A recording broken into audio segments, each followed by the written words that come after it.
Bonjour les amis, c'est Yannick pour le Tarot du Graal. Donc voilà, j'ai fait un tirage pour l'acte 13. J'ai hésité à mettre celui-ci en ligne parce que globalement, on y voit des choses mauvaises. Après, moi, si mon interprétation est incorrecte au bout du compte, ça m'ennuie d'avoir pu inquiéter éventuellement des personnes pour rien.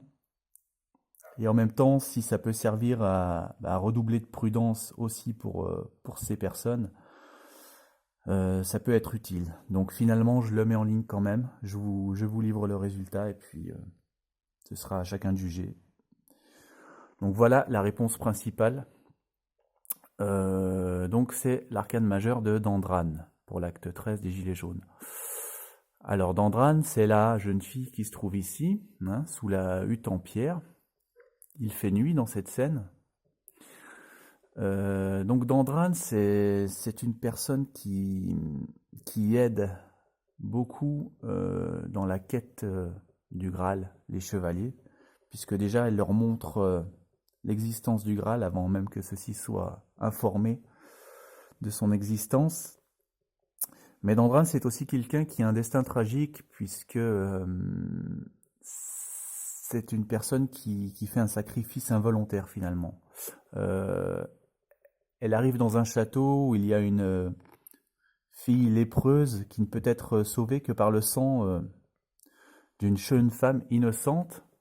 Donc Dandran n'hésite pas un seul instant, elle donne son sang, mais malheureusement l'opération se passe mal et Dandran ne survit pas. Donc voilà, dans cette carte, il y a à la fois Dandran, il y a la nuit, donc on sait que les Gilets jaunes avaient prévu de faire des nocturnes, hein, les nuits jaunes, qui n'ont pas vraiment été couronnées de succès jusqu'à maintenant, ne se sont pas vraiment tenues. Donc là j'hésitais un petit peu, savoir si je devais me focaliser vraiment sur l'élément de la nuit, parce que cette carte, dans le tarot de Marseille, c'est la lune. Ou sur la personne de Dandran, donc qui est vraiment la carte ici, qui représente finalement un destin un peu sacrifié et symbolique en même temps.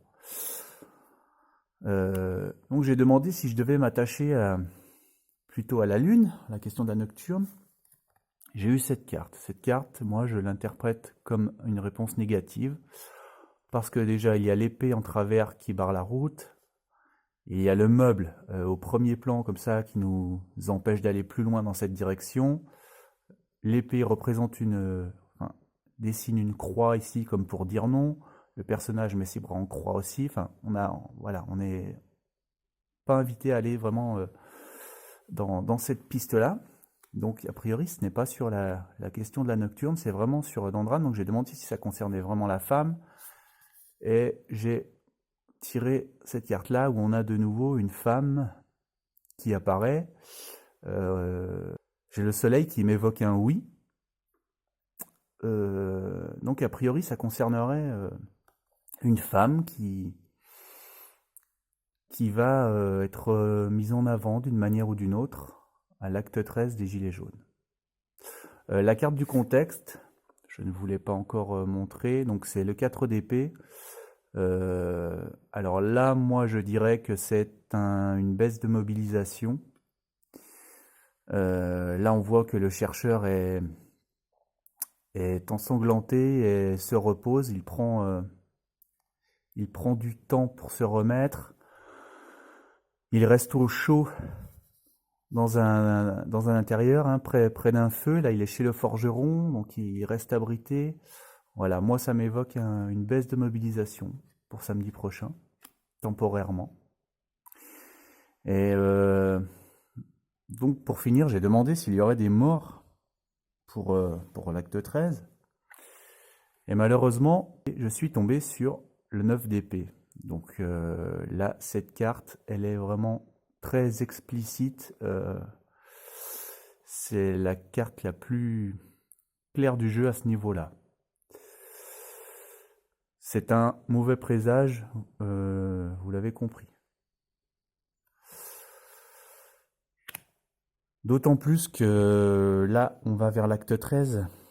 Vous savez que le nombre 13, c'est un nombre un chargé en symbolique négative. Hein. C'est le nombre maudit, le nombre de la trahison. Et dans le tarot de Marseille, la lame numéro 13, comme vous l'avez vu sur la miniature où je l'ai mise, c'est la lame qui représente la mort, la faucheuse. Voilà, donc ça, ce sont autant de mauvais présages. Hein. Et là, la tonalité est vraiment très négative. Hein. Là, on a des cartes sombres dans toutes celles que j'ai tirées. Ça n'augure rien de bon pour l'acte 13. Donc voilà, moi je le mets quand même en ligne. Malgré tout, je prends le risque. Et si ça peut après aider des personnes à être prudentes, ben ma foi, tant mieux. Voilà, merci d'aimer la vidéo, de vous abonner et puis de me soutenir si vous en avez les moyens par le lien sous la vidéo. Merci à vous, à bientôt.